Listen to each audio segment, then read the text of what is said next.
Open your fridge. Odds are at least one package inside comes from a company that does not just dominate Canadian meat. It sets the rules for almost everyone else. Over 95% of our beef and 70% of our pork are processed by just a handful of corporations, many not even Canadian-owned. The labels on your meat do not reveal how a near monopoly shapes everything from food safety to your family's health. We investigated the top 5 brands you need to avoid, and what we uncovered is what the industry hopes you never question. This is where the illusion of choice ends, and the real story begins. In Canada's beef sector, the numbers tell a story most shoppers never hear. In 1990, the 4 largest beef processors handled just over 1/3 of all cattle slaughtered in the country. By 2020, that figure had soared to 95%. Nearly every steak, burger, or roast on Canadian shelves passes through the hands of the same 4 giants. This kind of concentration is not limited to beef. The hog industry follows a similar path, with the top 4 companies controlling around 70% of pork processing by 2019. These ratios are known as the CR4, or the 4-firm concentration ratio. They are not just technical terms. They mean that a handful of corporations decide what gets processed, how it is priced, and where it ends up. What looks like a shelf full of choices is, in reality, a system funneled through a narrow corporate bottleneck. The trend accelerated after the 1990s, as mergers and acquisitions swept the industry. Trade deals and changes to competition policy made it easier for big players to buy up rivals, driving the CR4 higher each year. For Canadian beef and pork, the result is a marketplace where true competition has all but vanished. Instead, a small circle of companies sets the terms for farmers, retailers, and consumers alike, reshaping the entire food chain from the feedlot to your dinner table. Step into any Canadian supermarket, and the meat aisle looks like a world of choices. Packages line the shelves, some with familiar brand names, others stamped with store labels promising value or quality. But behind the packaging, the reality is far more concentrated. 4 companies, Cargill, JBS Canada, Maple Leaf Foods, and All-Amel, dominate nearly all beef and pork processing in the country. Cargill, headquartered in the United States, and JBS Canada, controlled from Brazil, together handle almost all Canadian beef slaughter. Maple Leaf Foods, based in Toronto, is the largest player in prepared meats. All-Amel, rooted in Quebec, leads in pork processing and exports. What looks like competition is often just different faces of the same system. Cargill's High River plant in Alberta, for example, processes beef that ends up in both national brands and private label products sold by major grocery chains. JBS Canada's facilities do the same. All-Amel's pork flows into everything from deli meats to discount store brands. Even when shoppers pick a store brand package, the meat inside may have come from the same line in the same plant as a premium label just a few feet away. Corporate filings and Canadian Food Inspection Agency, CFIA, establishment lists confirm this overlap, showing how the same federally licensed plants supply multiple brands and retailers. This is not a marketplace of small independent producers. It is a network of multinational corporations where the real decisions are made far from the grocery aisle. The illusion of choice is carefully maintained, but control over what ends up on Canadian dinner plates remains in the hands of a powerful few. In August 2008, a deadly outbreak traced back to a Toronto processing plant exposed the hidden costs of Canada's industrial meat system. The culprit was Listeria monocytogenes, a bacterium that thrives in cold, damp environments, exactly the kind found in ready-to-eat meat facilities. The outbreak began quietly. A handful of hospital patients and long-term care residents developed fever, confusion, and in some cases died before anyone connected the dots. Within weeks, public health officials confirmed the source. Deli meats produced at Maple Leaf Foods' Bartour Road plant, stamped with establishment code 97B. The numbers were staggering. 22 people lost their lives. 57 more fell seriously ill. Nearly 80% of those affected were seniors or medically fragile, living in institutions where cold cuts are a staple. The recall swept across the country, covering over 220 different products, all processed in the same facility. Behind the scenes, investigators uncovered evidence that Maple Leaf Foods had been aware of persistent Listeria contamination on slicing equipment for months before the outbreak. Environmental tests pointed to trouble, but instead of halting production, the company opted for surface cleaning and retesting. The bacteria lingered. It moved from slicer blades to finished meat, then out the door to grocery stores, hospitals, and care homes. Families who trusted the Maple Leaf name found themselves reading recall lists and scanning for the 97B code, hoping the packages in their fridge were not on it. The federal response came under scrutiny as well. Canadian Food Inspection Agency records revealed that inspectors spent less than 5 hours per day on average inside the plant before the outbreak, sometimes as little as 70 minutes, even though the facility was producing high-risk, ready-to-eat foods. Parliamentary hearings later questioned whether this level of oversight was ever enough to catch a silent killer like Listeria. Epidemiologists point out that Listeria's incubation can stretch up to 70 days, making it nearly impossible for victims to remember what they ate or when. By the time the pattern was clear, the damage was done. Maple Leaf Foods would eventually agree to pay $27 million to settle class action lawsuits from nearly 5,000 families and individuals. The company's public apologies and new safety promises rang hollow for those who lost loved ones. For food safety experts, the 2008 Maple Leaf outbreak remains a case study in how corporate concentration and regulatory gaps can turn a single contamination event into a national tragedy. In October 2018, a routine food safety test changed the dinner plans of thousands of Canadian families. A laboratory sample of ground beef bought off the shelf at a Walmart in British Columbia tested positive for E. coli O157H7, a strain known for causing severe illness. E. coli can be deadly. The ground beef carried the Your Fresh Market label, a store brand that promises value and familiarity. But behind the label, the meat came from Cargill, one of the largest beef processors in the country. Cargill processes meat for many brands. The Canadian Food Inspection Agency moved quickly. Within days, a Class 1, high-risk recall warning went out for Your Fresh Market ground beef sold at Walmart stores across Western Canada. This was an urgent recall. The recall covered multiple package sizes and types, medium, lean, extra lean, all produced at the same Cargill facility. Consumers were told to check best before dates and UPC codes, and to throw out or return any matching packs, even if the meat looked and smelled perfectly fine. E. coli O157H7 is an invisible threat. It does not change the color or odor of meat, and a single bite of undercooked contaminated beef can be enough to cause bloody diarrhea, severe abdominal pain, and in some cases hemolytic uremic syndrome leading to kidney failure, seizures, or death. Children and older adults are especially at risk. In this case, no illnesses were reported before the recall, but public health officials know that symptoms can take days to appear, and not every case is traced back to its source.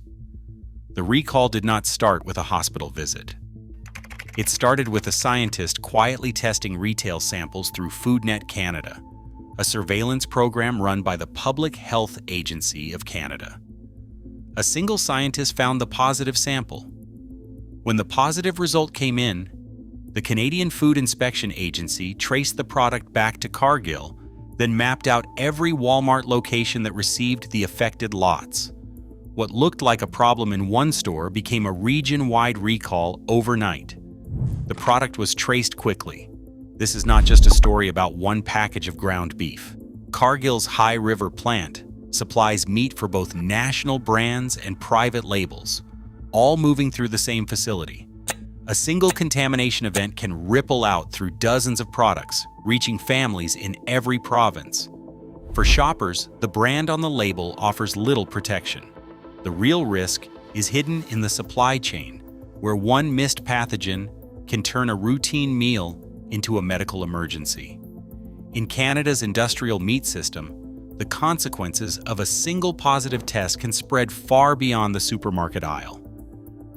At the heart of Canadian beef production lies a practice few shoppers ever see. In feedlots across the country, cattle are routinely given hormonal growth promoters, substances designed to make animals grow faster and more efficiently. Health Canada has approved 6 of these hormones for use in beef cattle. 3 are natural: estradiol 17-beta, progesterone, and testosterone. The other 3 are synthetic: trenbolone acetate, zeranol, and melangestrol acetate.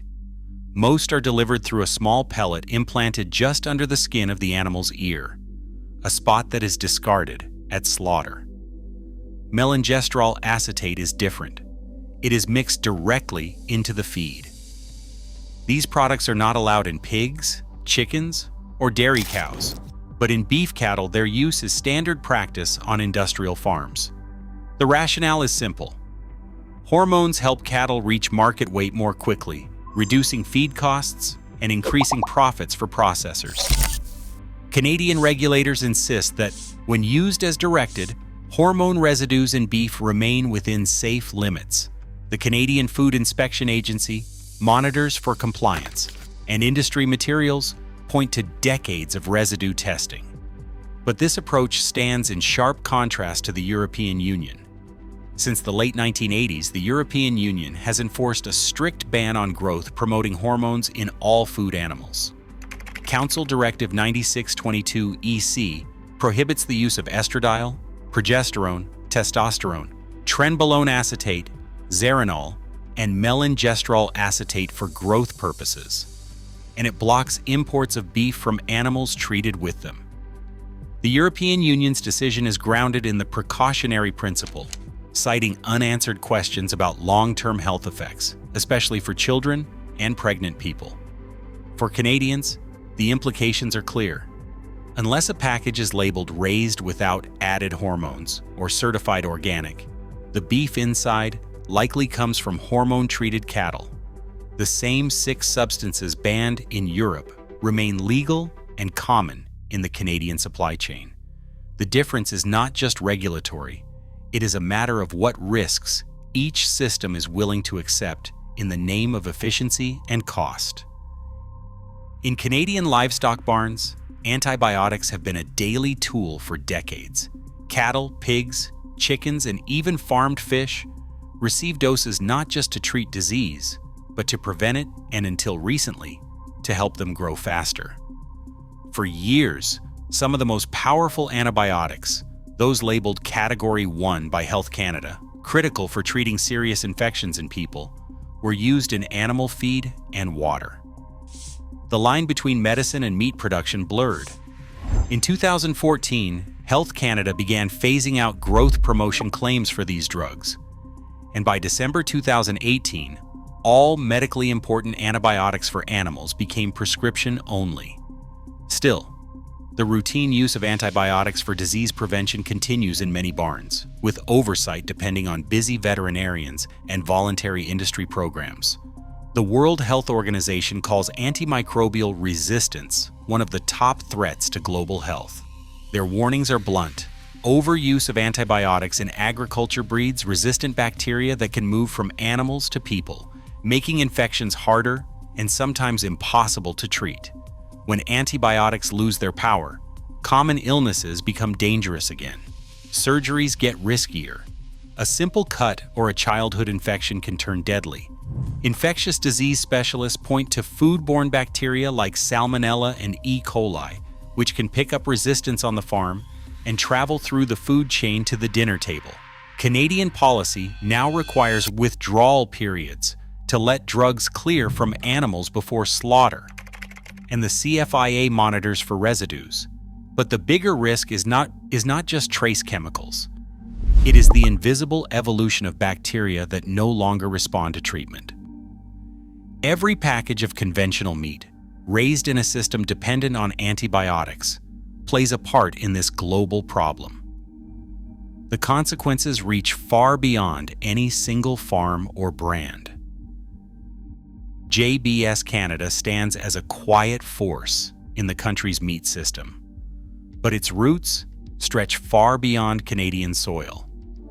The company is a subsidiary of JBS SA, a Brazilian conglomerate that ranks among the largest meat processors on the planet.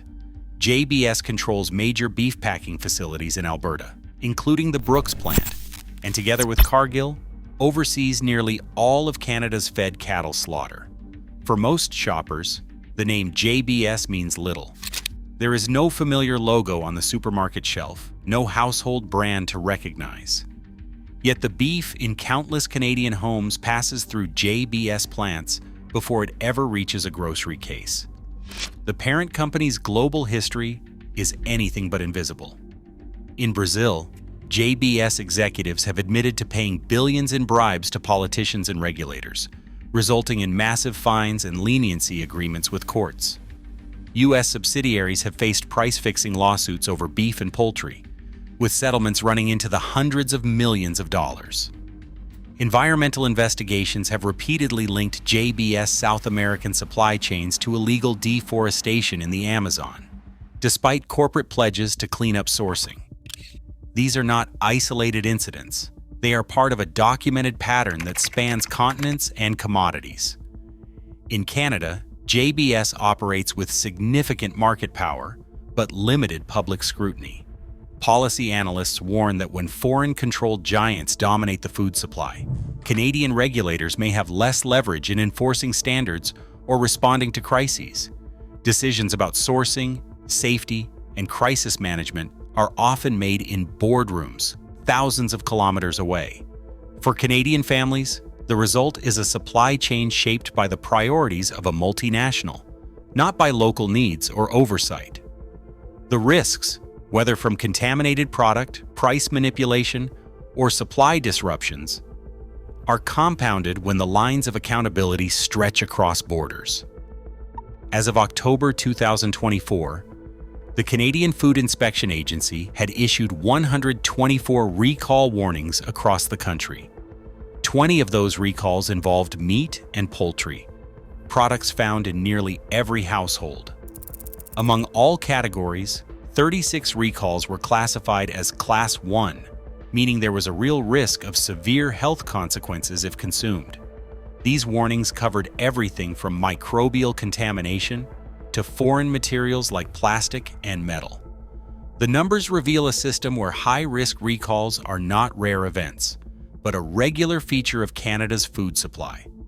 For shoppers, the frequency of these alerts is a warning in itself. Labels in the meat aisle promise more than they deliver.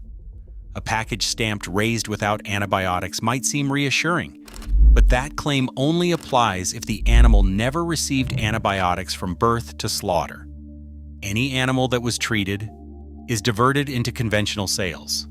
No added hormones is another common phrase, yet hormones have been banned in Canadian chicken and pork for decades, making the claim redundant. The word natural means the meat is minimally processed, not that the animal lived without drugs or growth promoters. These labels follow CFIA rules, but they leave out the details that matter most to shoppers trying to make informed choices. Between 2000 and 2017, Canada recalled 10,432 food products for microbial contamination, spanning 2,094 separate events. Meat and poultry accounted for the most recalls. Salmonella caused the largest number of recall events, while Listeria monocytogenes led to the highest number of recalled products. Listeria's incubation can stretch up to 70 days, making it especially dangerous for seniors and for people with weakened immune systems. Today, nearly all Canadian meat flows through just a few powerful hands. As chemical use and recalls rise, the gap between industry practices and consumer trust keeps widening. Every purchase signals what standards we accept. And right now, most Canadians are buying blind. Until transparency becomes an industry norm, the true cost of our meat stays hidden in plain sight. What would you demand if you really knew what was on your plate?